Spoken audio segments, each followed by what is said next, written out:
It's good to see that single-player games are finally dying off, so we can actually focus on really prioritizing what gamers want. I recently finished playing God of War, and I find myself struggling to fully express how I feel about it in such a short amount of time as the length of this video. I don't want to be the one who spends the entire time needlessly gushing about how incredible the game is, but that's exactly what I'm gonna do. Oh boy, was this a ride that I won't be forgetting anytime soon. Granted, when I was a youngin', I must admit that I never really held much of an interest in the God of War franchise. I never made myself check it out, and coming fresh from this newest installation in the series, I really wish I had. If you find yourself with the time and all the games, I highly recommend playing them all in order.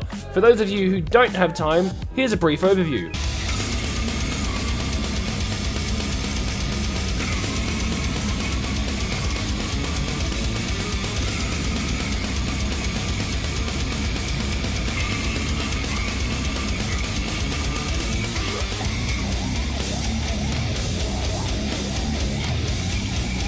In God of War 2018, and no, it's not God of War 4, an unstated amount of time has passed since the ending of the last game. Kratos has fled from his past in the lands of Greece to the much more hospitable realm of Midgard, also known as Scandinavia, which in terms of all-powerful god travel isn't that far.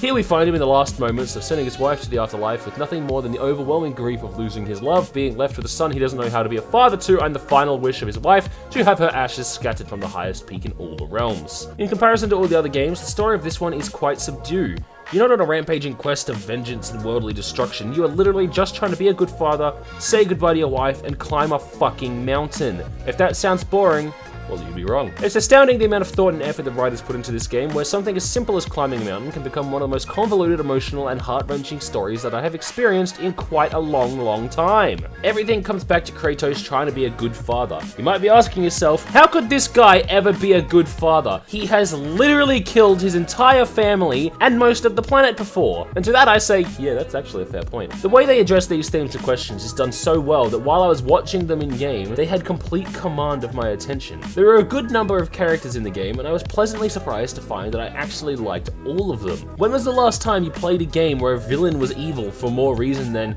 hey yeah, the script says I'm the bad guy? Even the comedy relief side characters are a few layers deeper than most main characters in-game nowadays. I can't praise the developing team enough for how this was treated. I'm happy to say that the game puts a heavy focus on the relationship between Kratos and Atreus. Father-son bond they share is unlike anything I have seen before, and it is treated with as much care and complexity as everything else in the story, if not more. It's very interesting to finally see Kratos at his most vulnerable, and there are some incredibly touching moments between him and Atreus. And I actually cared about them. The last time I cared about characters this much was with The Last of Us. Throughout the progression of the story, Atreus and Kratos grow closer through their interactions with each other and the world around them. This is prevalent through the main story, but it was also known through snippets of conversation that they had during travel and side quests. Actually making me want to do all the side quests, you sneaky bastards, you. Even the relations of the other characters to Kratos and Atreus hold up and are all interesting. Each character feels like a real person.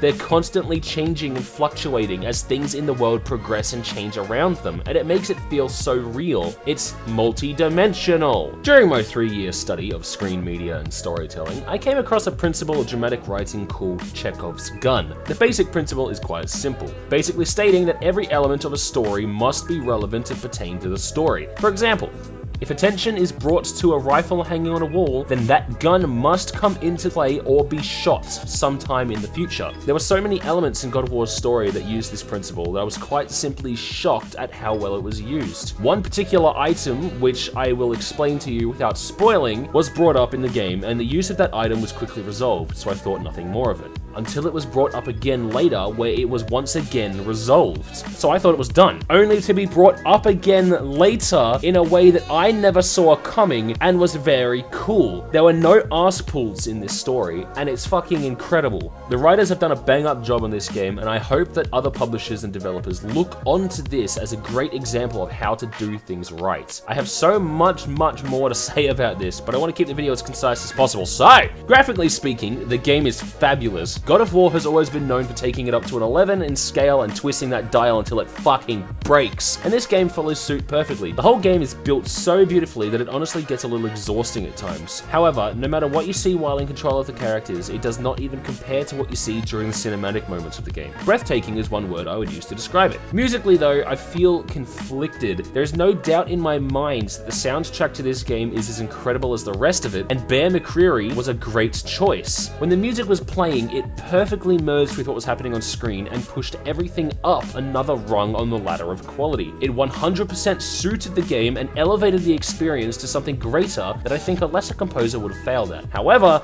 I do feel that the music itself could have been a bit more distinct in style. When you hear this,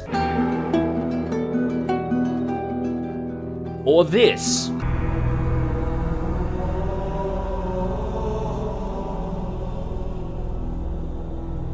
you know exactly what it's from. But this could have been from a lot of things that I've seen recently. Not saying it's bad, just saying that it's not as distinct as I think it could have been. In terms of gameplay, God of War has always been a button-mashing slam fest that would make even the most seasoned potato expert blanch. So it was a very pleasing change for me that the combat in God of War 2018 leans more towards the skill-based side of combat, very reminiscent of Dark Souls. Using Kratos' new weapon of choice, the Leviathan Axe, is incredibly satisfying. It feels perfectly weighted, and cleaving your foes in half never gets old. Wailing on any fool dumb enough to come between you and that sweet, sweet loot, then slamming them to oblivion was wonderful, and any mistake that you made or damage taken was deserved and earned. Unless you're fighting the Valkyries, then you can just fucking die as far as the game is concerned. As it stands though, we all know that there is only one real way to play this game, and that's as a true Spartan warrior. Sparta! All in all, God of War 2018 is exactly what the gaming community needs right now.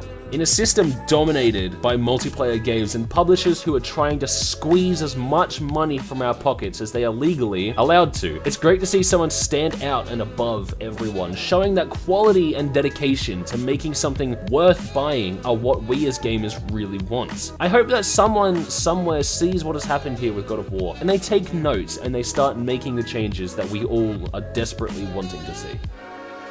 Thanks for watching.